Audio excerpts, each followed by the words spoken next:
Bharatiya Janata party धरारवादी party है, धरारवादी party.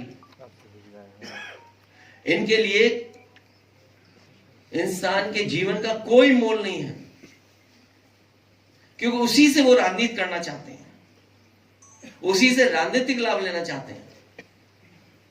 Bhajpa के अगर काम देखें हम लोग, या पिछले इतने कार्यकाल का जो हम आकलन करें, तो ये भारतीय जनता पार्टी हृदयहीन पार्टी है। इतनी घटनाएं होने के बाद भी कोई सिंपैथी नहीं किसी के लिए। और उत्तर प्रदेश में कोई एक घटना नहीं हो रही है, लगातार होती जा रही है। जिले उठा करके देख लीजिए किस तरह की घटनाएं हो रही हैं।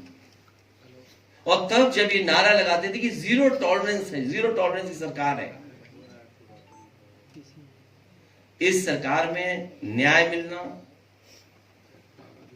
और न्याय के साथ साथ लोगों की सुनवाई हो, इस सरकार में कहीं दिखता नहीं है सुनवाई भी। भाजपा सरकार के दो पड़ले हैं,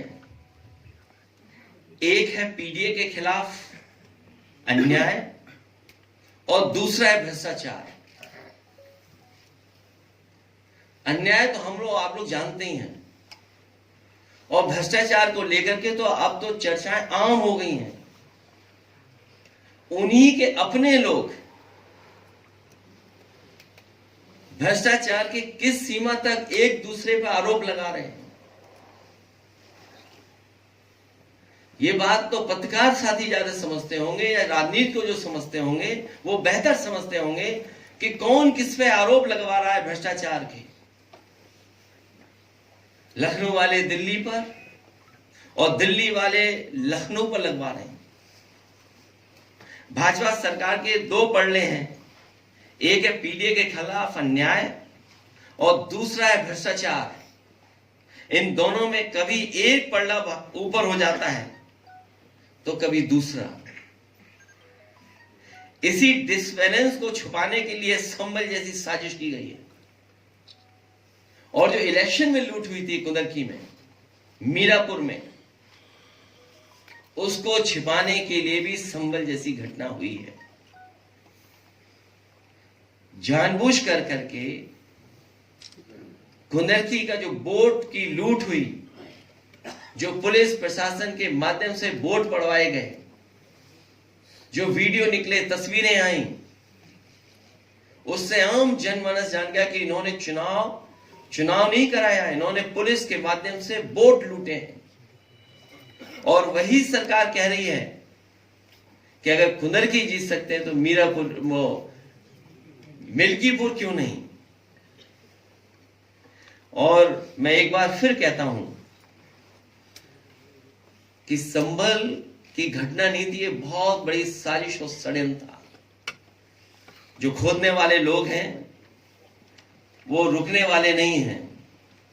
अभी हाल ही में इन्होंने आगरा में भी एक एएसआई की संरक्षित बिल्डिंग को गिराने का काम किया। और आगरा में जब जानकारी लोगों को हुई, समाजवादी पार्टी ने अपने तमाम प्लेटफॉर्म पे जब बात ये उठाई, तो न केवल वो प्रोटेक्टेड बिल्डिंग को रोका गया, बल्कि जो तोड़ना चाहता था उसके पीछे टीम लगा करके भेज दिया गया है।